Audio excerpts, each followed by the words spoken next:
Halo semua, perkenalkan nama saya Mardana Warasi dengan NIM 210306107, kelas PTNB, Prodi Peternakan, Fakultas Pertanian, Universitas Sumatera Utara.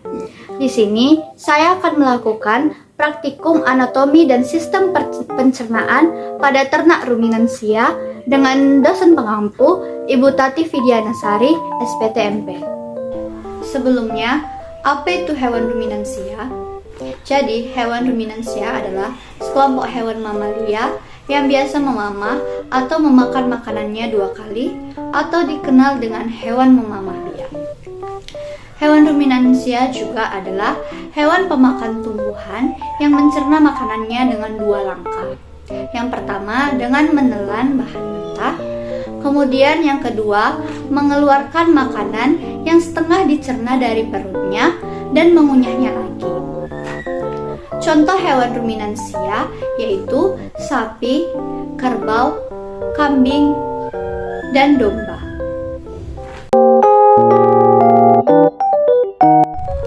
Pada praktikum kali ini, saya menggunakan sampel sapi dengan sistematika Kingdom Animalia, Phylum Chordata, kelas Mamalia, Ordo Artiodactyla, famili Bovidae, genus Bos, spesies Bossondaicus.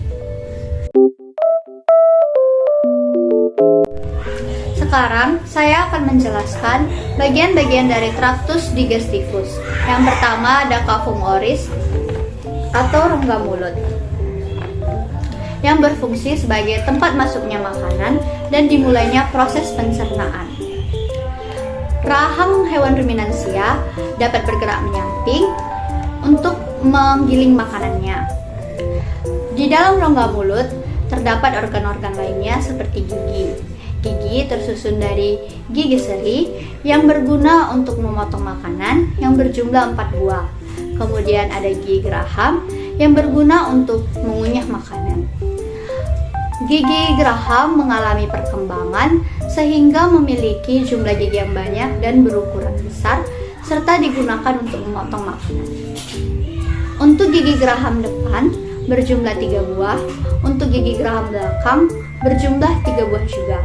Total gigi atas ada berjumlah 10 buah dan total gigi bawah berjumlah 10 buah. Kemudian ada diasterifa, yaitu bagian tanpa gigi atau tempat menjulurkan lidah. Kemudian ada lidah yang berguna untuk merenggut makanan dan mendorong makanan yang sudah dikunyah menuju lambung. Kemudian ada saliva. Saliva merupakan cairan atau enzim khusus yang dihasilkan oleh kelenjar khusus pada sapi, kemudian disalurkan ke dalam rongga mulut. Saliva juga berperan dalam proses pencernaan kimiawi. Kemudian ada faring, yaitu pangkal dari kerongkongan. Kemudian ada esofagus. Kemudian ada esofagus. Esofagus berfungsi sebagai jalur penghubung antara rongga mulut dengan lambung. Kemudian ada ventriculus atau lambung. Ventriculus atau lambung terbagi menjadi 4 bagian, yaitu ada rumen, ada reticulum, ada omasum, dan ada abomasum. Ventriculus atau lambung berfungsi dalam proses pembusukan makanan dan menghasilkan enzim selulase yang dapat mengurai enzim selulosa. Kemudian ada intestinum tenue. Intestinum tenue atau dinding halus, dinding yang licin, berfungsi menyerap sari-sari makanan yang telah diproses dalam lambung. Sari-sari makanan yang diserap kemudian diedarkan ke seluruh tubuh dan diubah menjadi energi. Panjang usus halus pada sapi mencapai 40 meter.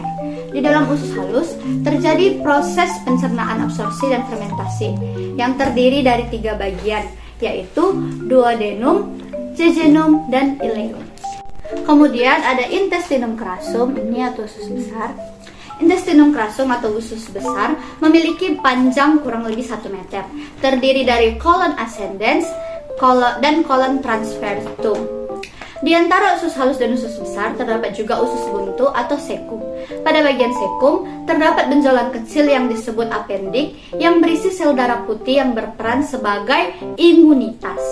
Fungsi usus besar digunakan untuk proses penyerapan air, melakukan penyerapan berbagai jenis vitamin untuk mengurangi keasaman dan mencegah terjadinya infeksi. Kemudian ada rektum. Rektum yaitu bagian akhir dari usus besar. Bagian ini feses tersimpan sebelum dikeluarkan melalui anus. Bagian rektum dilapisi oleh mukosa dan juga pembuluh darah. Di sini juga terjadi pengontrolan otot sehingga feses segera dikeluarkan melalui anus. Kemudian ada anus. Anus itu tempat pembuangan sisa makanan.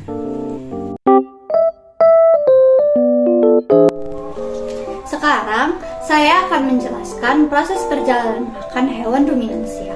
Pertama, rumput dikunyah di dalam mulut, kemudian dilanjutkan melalui esofagus untuk disalurkan ke lambung. Dari esofagus, makanan menuju ke rumen.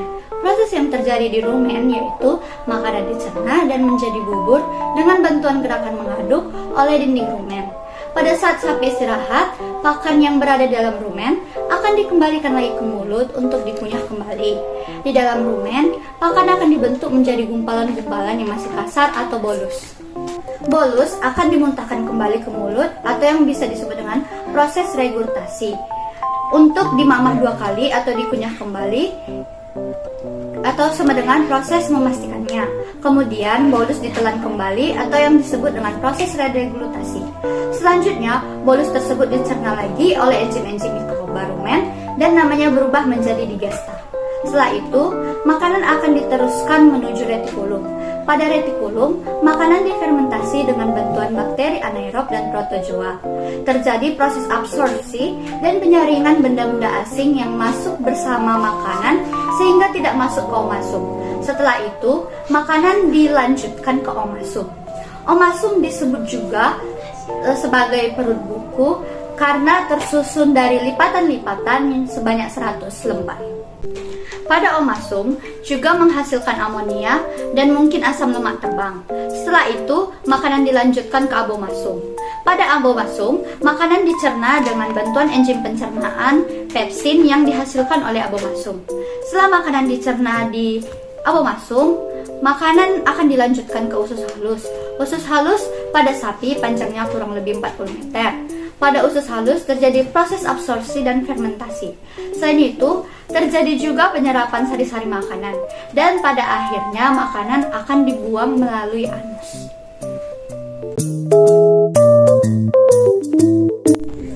Sekarang, saya akan menjelaskan fungsi dari rumen, retikulum, omasum, dan abomasum, serta intestinum tineum.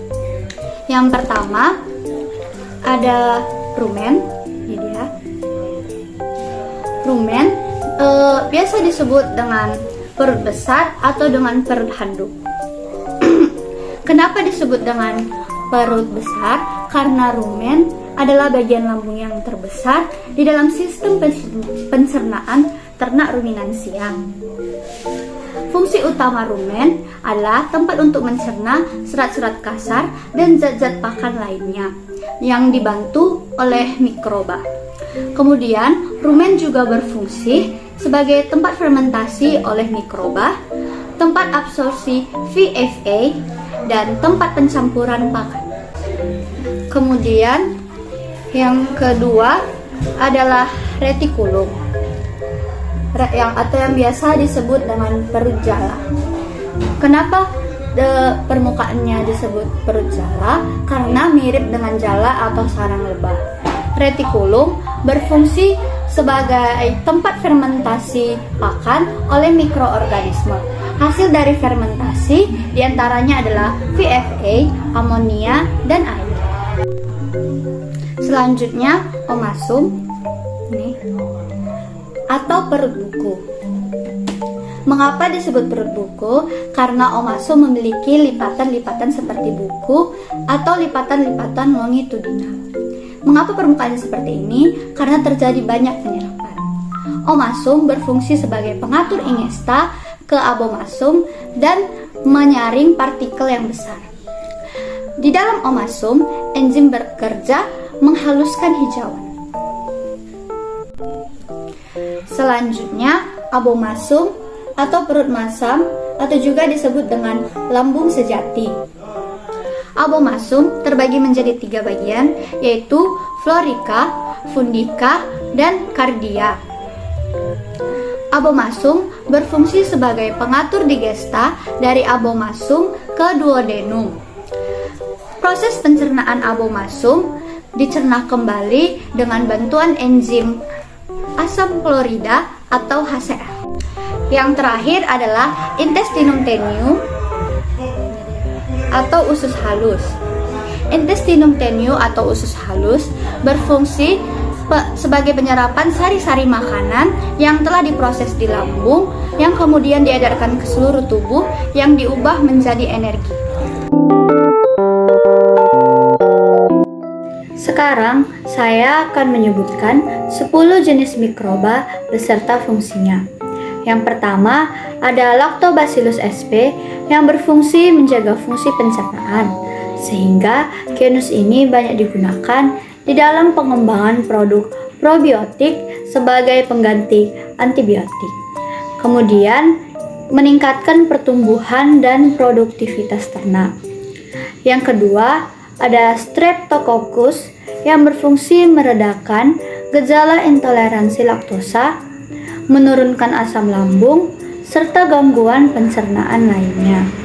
Yang ketiga ada Methanobacterium yang berfungsi sebagai pembusukan sampah dan kotoran hewan menjadi gas metana, dan juga menguraikan asam cuka menjadi metana.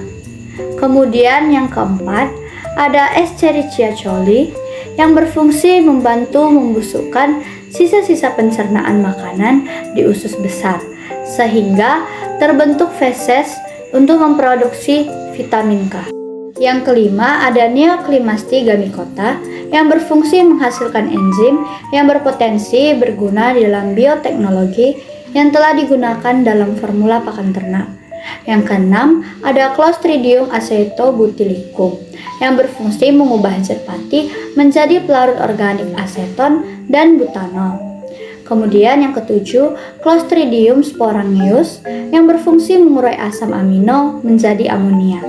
Yang kedelapan ada Clostridium butylicum yang berfungsi menghasilkan asam lemak rantai pendek, terutama asam butirat, asetat, dan propionat, serta sejumlah asam format dan laktat. Yang kesembilan ada Ruminococcus albus yang berfungsi mampu menghidrolisis dengan memecah selulosa.